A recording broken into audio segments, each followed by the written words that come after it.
Hi everyone, Luke Hector here, and we're carrying on with the shelf by shelf videos. Yes, we gotta get these done, I think, because sooner or later I need to go back to more sort of weekly content as opposed to daily content, just so that I can get these new investment ideas into some practice, including potential live streaming, difference to video formats, different camera attachments, you name it. You know, there's stuff on the horizon, but we've still got a good 5 shelves to go and 2 top shelves, so we better get a move on. We're now looking at yellow. So yellow, very good at making very colourful looking games, but also generally stuff that's either good for families, gateway gamers, or lightweight in general. In fact, I can't think of a single heavy game that yellow produce, actually. To my knowledge, no, can't think of a single heavy one. So in terms of lightness, let's kickstart off with Biblios. Biblios is still a really cool, fun filler game. And I don't normally go for these bidding games. So the fact that I like this one's kind of, whoa, why not?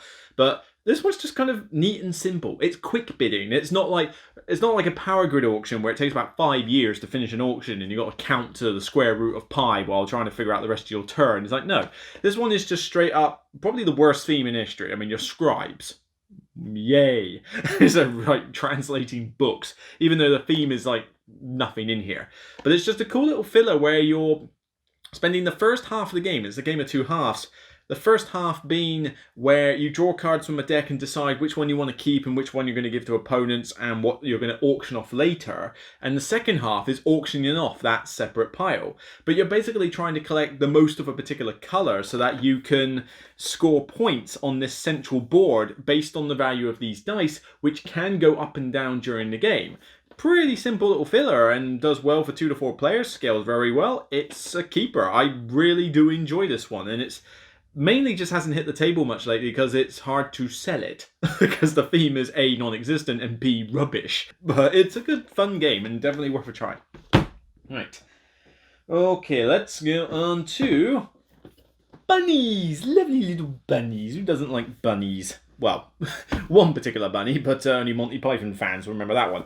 But Bunny Kingdom, yes, this is a solid drafting game where you are trying to control all these kingdoms on a board with your little bunny miniatures. But you do this in a pre-round by drafting cards from quite a lot of them, more than even 7 wonders you have available, and they correspond to the grid on the grid board where you can put your rabbits, but they also allow you to build little cities to add to the multiplier for scoring, as well as do some other cool tricks and maybe even other scoring opportunities along the way.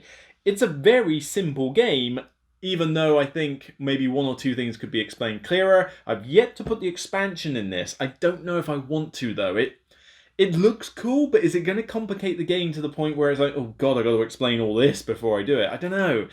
I would like some opinions on this. If you've got the expansion to Bunny Kingdom, let me know how easy it was to integrate and whether you teach it to a brand new gamer or not. I would like to know on this one.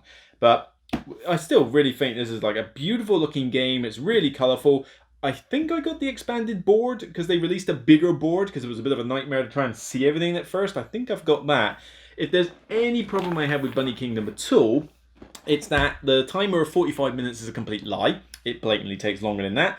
And secondly, the scoring kind of halts the game a bit because it's kind of like, all right, you start off doing the drafting and then you do the placements and then suddenly it's like, oh, hang on, right, square root of pi, 3 finite, it's like, I apologise if you can hear a noise outside, but it's just like, oh, it's kind of a bit of a halt on the game to do the scoring, particularly in the last round. But other than that, still really enjoy this one.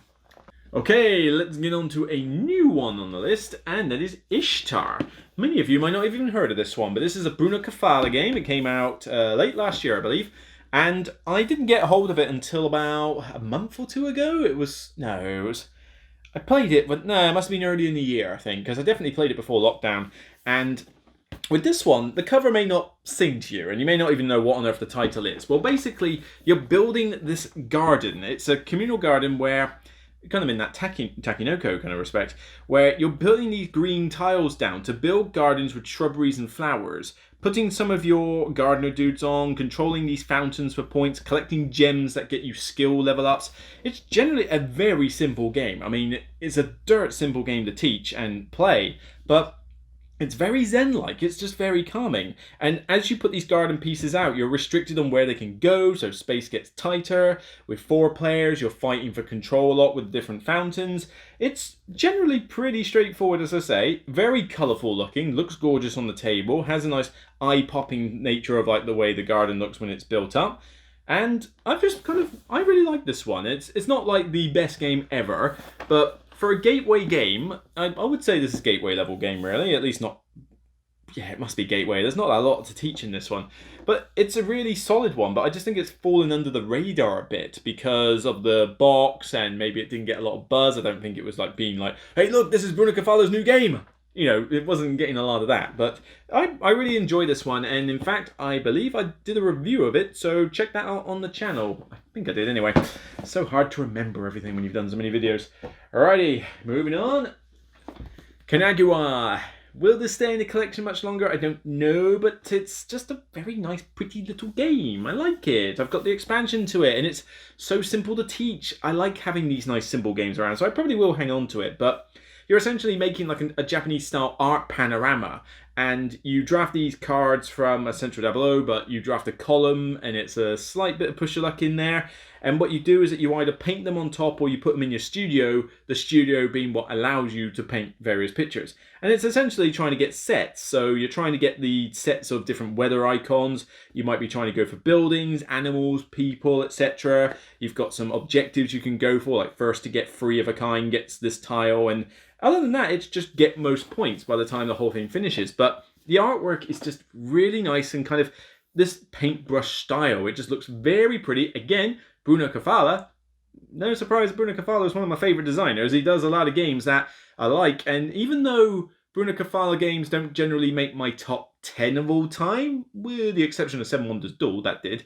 But that was a co-design anyway. But most of his games, I can see, you know, Cleopatra, Yamatai, 5 Tribes, this. I was just talking about the Ishtar a second ago, and I know I've got more, and Mission Red Planet. I know I've got more besides, but they regularly end up in my top 100. His games, they just sing well with me. So good on you, Bruno. Keep bringing us more stuff, if it's any as good as this. And then finally, the newest edition possibly in the collection at all. Haha. I've been wondering about whether I wanted to get this to the collection because I kind of got burnt out on it after a while, and I thought, I prefer it with a power-up expansion. I don't know. But then I saw this version come out and I thought, I'm buying it. It's like sold. And literally the one thing that made me buy it was just the cover. I mean, come on, do you not want to buy this because of the cover? I took one look and thought, oh, it's a Kina Tokyo reprint. Oh, whatever. Shut up and take my money. It's literally just buy that cover. I want that on a movie poster. I want that to be in the trailer for the Godzilla 3 film. Because the first 2 Godzilla films were rubbish. I want a decent one, and I want that as the poster. Because it will look amazing. And this one does look amazing. I mean, this is the most brightly coloured dark game I've ever seen. Everything's kind of like a mixture of black with like fluorescent green and yellow all over the place. And you've got the original characters that look a lot meaner than before. I mean, my beloved Gigazor looks a lot more mad and angry in this version than the very cute and lovable Yoshi that he has in the previous one. But you've still got the power cards, you've still got everything else. It is just general King of Tokyo. No power-up expansion, but they've added, a wickedness track here on the left. And what this does is that when you roll 111s and 222s, normally you never cared. I mean, you occasionally kept the 2s, but who kept 3 1s? You know, you always went for the 3s. This time, if you get 3 1s, you go up 2 on this track, and 3 2s, you go up 1. And as you get to various points, you get these ability cards that no one else can have. And they're a bit like the power-up mutations from the expansion. Maybe not quite as detailed, but they work in a similar fashion. But this is such a good fix for the game, because it now fixes a balance issue I had with the original, which is that the 1s and 2s were pointless. But it also gives me a flavour of what the power-up expansion does, even though this will probably never have the power-up expansion in it. This is a limited edition print. I urge you to try and get it if you can, because I bet you, unlike certain other limited edition prints, this will be a limited print. But it just looks amazing. Doesn't it just look absolutely gorgeous? This board, over that, I mean, that is, hang on, is it the wrong way up? That is just such a nicer looking board than the previous one. And this whole, everything being like, you know, black and fluorescent green. I've got to get a few more sleeves for this though. Unfortunately, my supplier has run out recently.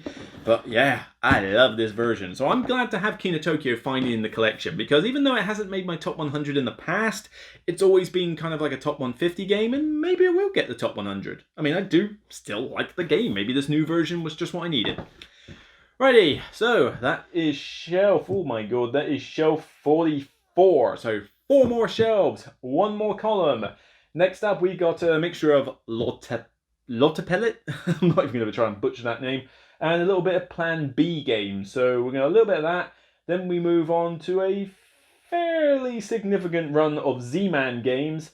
And then a few little bits at the end. And it's going to be definitely a mix of light, medium, and heavy. So I'll see you then. Take care. Wait for the next video.